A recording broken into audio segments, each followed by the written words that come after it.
Nós vamos funcionar nestas sessões com transmissão em público. Teremos um número limitado de pessoas, penso que são 37, e temos também transmissão através das redes sociais. Esta primeira sessão ainda não terá essa transmissão, será gravada para poder ser transmitida, mas é o primeiro passo. Estas masterclasses que se iniciam agora são dedicadas a um poeta chamado Alexandre O'Neill, que eu suponho que todos conhecem e que, enfim, escusa de apresentações, mas a melhor pessoa para falar sobre ele é, obviamente, o nosso convidado, o Carlos Vaz Marques, que já esteve cá, já não me lembro se foi o Camões... O Pessoa. O Pessoa, foi na altura do Pessoa, onde fez uma brilhantíssima intervenção. O Carlos Vaz Marques também se foi que é conhecido de... Estou com dificuldade no microfone, porque isto está a fazer muito barulho. Acho que é bater-me na barba.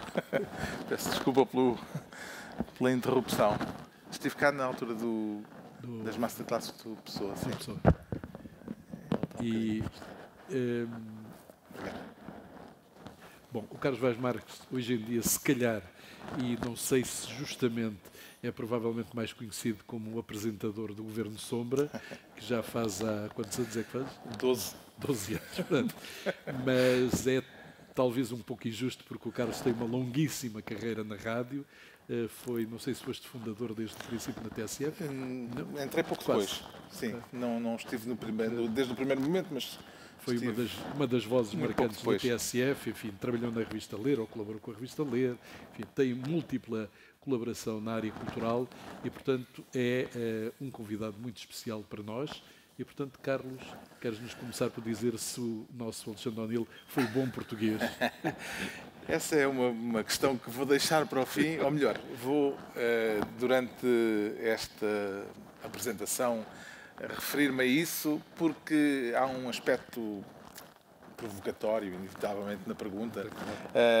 O título desta minha conferência, vamos chamar-lhe assim, tem essa componente de provocação, e ao propor este título, ao sugerir como ponto de partida essa interrogação, terá sido O'Neill um bom português? Quis, de certa forma, acompanhar, modestamente, aquele que é um dos aspectos centrais da obra e da figura do próprio Alexandre O'Neill. A vontade de provocar, que está muito presente em grande parte da obra dele e também, em certa medida, naquilo que foi a sua vida até 1986, morreu em 86.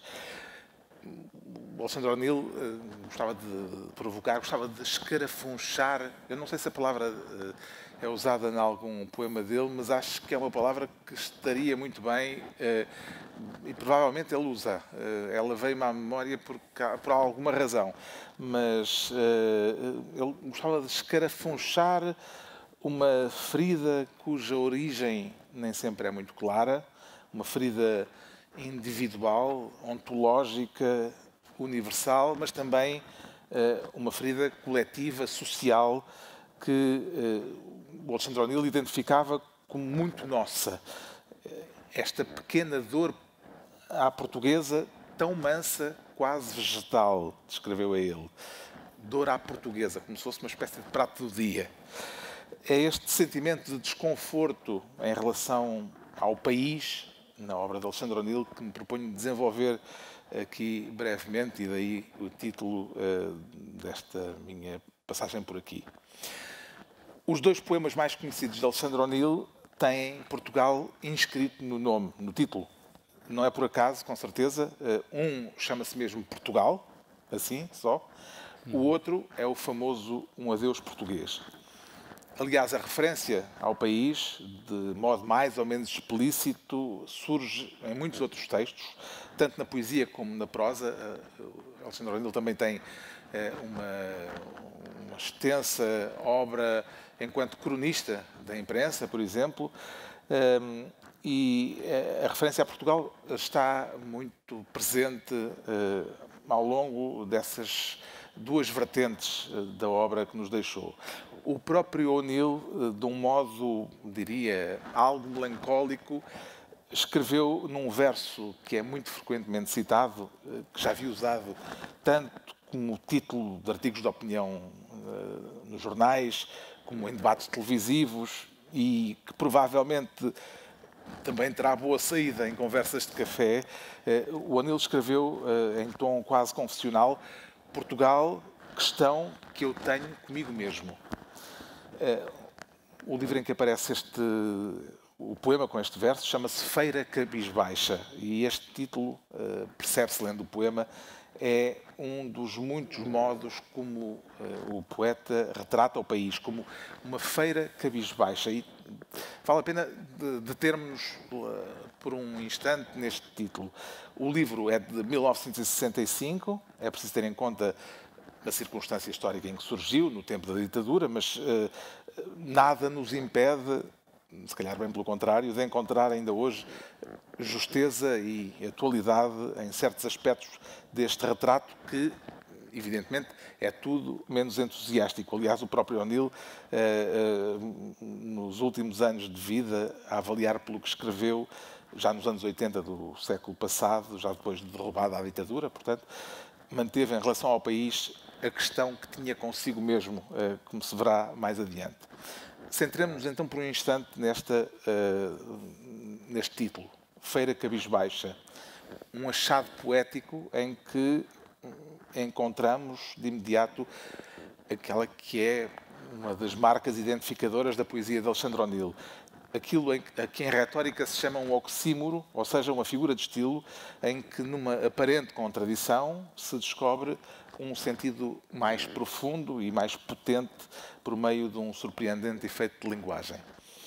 Uma feira é um espaço ruidoso, geralmente festivo, um lugar de convívio, em contramão, portanto, com a ideia de alguém ou de um lugar cabisbaixo, ou seja, literalmente de cabeça baixa, tristonho, abatido, humilhado. Portugal, questão que eu tenho comigo mesmo, é, nesta imagem poética de Alexandre O'Neill, na Feira Cabisbaixa, este lugar, Feira Cabisbaixa, de uma humilhação festiva, uma espécie de pátria de palhaço pobre, digamos assim. Há qualquer coisa de circense nesta metáfora. Aliás, ocorre-me a este propósito, e permitam-me este desvio breve, um pequeno fragmento de um texto em prosa chamado Os Seixos, de Rolando Seixas, um texto que foi tendo várias versões, em que O'Neill, com um toque de absurdo, que também surge com frequência naquilo que escreveu, e evidentemente com muito a ver com o facto de ele ter começado como poeta surrealista, que depois já não se pode dizer que fosse a partir de certa altura, aliás, porque o movimento se dissolveu, mas essa marca surrealista manteve-se presente. Então, O'Neill, com este toque de absurdo a que me estava a referir quando me lembrei do palhaço pobre, põe em cena, precisamente neste excerto de Os Seixos de Rolando Seixas, um palhaço pobre, o palhaço pobre. E escreve assim: quando o palhaço pobre descascou e trincou o polegar como se fosse uma banana, algumas das crianças, por certo as menos imaginativas, fizeram o mesmo, mas logo choramingaram. O delas sabia a tinta de escrever.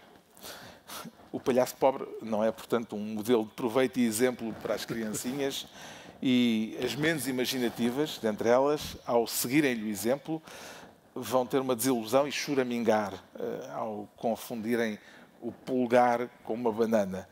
Há qualquer coisa de pesadelo infantil nesta história. Aliás, os palhaços muitas vezes têm também este lado de pesadelo muito presente.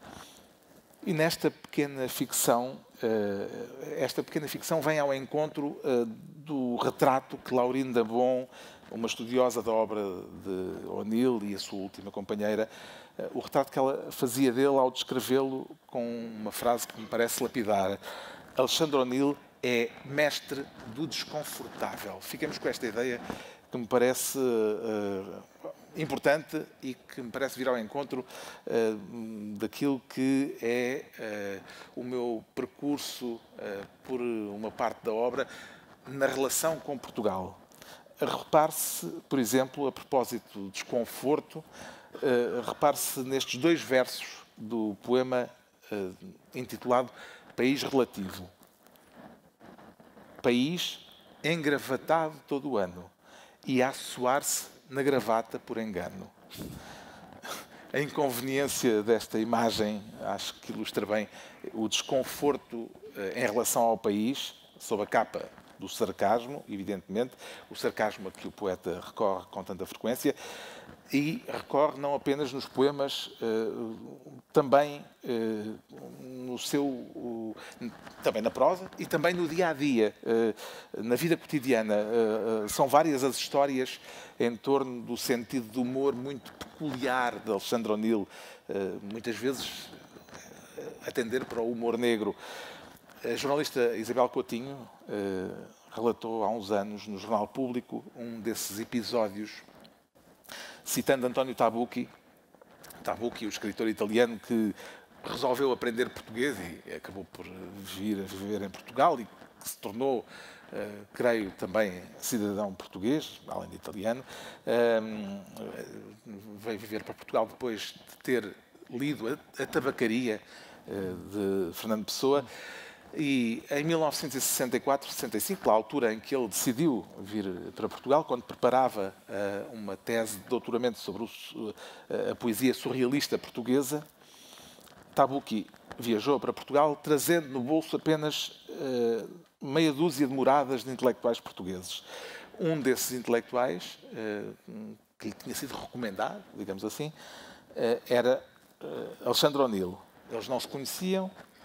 E conto ao Tabucchi, à Isabel Coutinho, cheguei à casa dele e toquei-lhe à porta, levava uma carta de uns amigos italianos, Alexandre O'Neill estava sozinho em casa, a comer sardinhas em conserva. Disse-lhe imediatamente que entrasse, convidou o Tabucchi a entrar, e a primeira coisa que lhe perguntou, e aqui é que chegamos ao humor negro, mais humor do que negro, convenhamos, mas o O'Neill perguntou ao Tabucchi, perante as sardinhas em conserva que estava a comer: queres comer sardinhas decapitadas? Sardinhas decapitadas, acho que nunca mais olharemos da mesma maneira para sardinhas em lata. Depois disto, eu pelo menos lembro-me sempre desta história quando vejo sardinhas em lata sem as cabeças. Não é de crer que este tipo de humor tenha origem genética, evidentemente, mas vale a pena contar aqui uma outra história a este propósito, a história das origens familiares de Alexandre O'Neill, onde não falta precisamente um certo humor negro. Vejam isto. O nome O'Neill, quem o conta é a biógrafa do escritor, Maria Antónia Oliveira, neste livro que acho que agora só se encontra em alfarrabistas, porque a editora, tendo um armazém cheio deles, mandou destruí-los, e a edição não foi, e não houve reedição, mas é uma belíssima biografia de Alexandre O'Neill. E então, a Maria Antónia Oliveira, autora desta biografia, neste livro chamado Alexandre O'Neill, uma biografia literária, conta que o nome O'Neill remonta ao século XIII. Alexandre era descendente de aristocratas que só no século XVIII vieram para Portugal e que se fixaram em Portugal depois de terem sido senhores da Irlanda. Ou seja, Alexandre O'Neill era remotamente um aristocrata falido, digamos assim. Pormenor importante nesta história: o anel de família, o brasão familiar, dos O'Neill tinha, ou tem ainda, suponho, a imagem de uma mão decepada. Esse anel passou de geração em geração e era uma relíquia que o pai de Alexandre lhe deu e que ele, nos momentos de maior aperto financeiro, ia pôr no prego para ter dinheiro até ao fim do mês. Mas voltando às origens familiares, reza a lenda da família O'Neill que o O'Neill original era um cavaleiro inglês. O rei de Inglaterra terá prometido aos seus cavaleiros, quando se preparavam para tomar de assalto a Irlanda, que entregaria a ilha a Irlanda ao primeiro que lá pusesse a mão. Esse O'Neill original, antepassado do poeta português, levou tão a sério esta metáfora do rei que a tomou à letra e, ainda antes de a portarem, quando chegaram às costas da Irlanda, cortou a mão e atirou-a para a terra e ficou assim senhor da ilha. Portanto, os O'Neill, com este golpe literal, uma vez que a mão foi decepada, tornaram-se senhores da Irlanda e vem daí a imagem da mão decepada no brasão dos O'Neill e de Alexandre O'Neill. Segundo consta pelos testemunhos recolhidos pela biógrafa do poeta, Maria Antónia Oliveira, Alexandre O'Neill não levava muito a sério as suas origens aristocráticas, mas gostava especialmente de contar a história da mãozinha decepada no brasão e contava muito frequentemente a história aos amigos. Aliás, quem a conta na biografia é o José Augusto de França, que foi um companheiro de Alexandre O'Neill no grupo surrealista, e a biógrafa Maria Antónia Oliveira tem até uma interpretação interessante para isto, para este gosto especial por esta história. Escreve ela na biografia que tomar à letra, ou seja, explorar a literalidade, era um exercício em que o poeta O'Neill se deleitava. O seu antepassado lendário tinha, portanto, conquistado a Irlanda graças a um trocadilho linguístico. E são tantos os trocadilhos linguísticos na obra de Alexandre O'Neill que calha mesmo bem esta história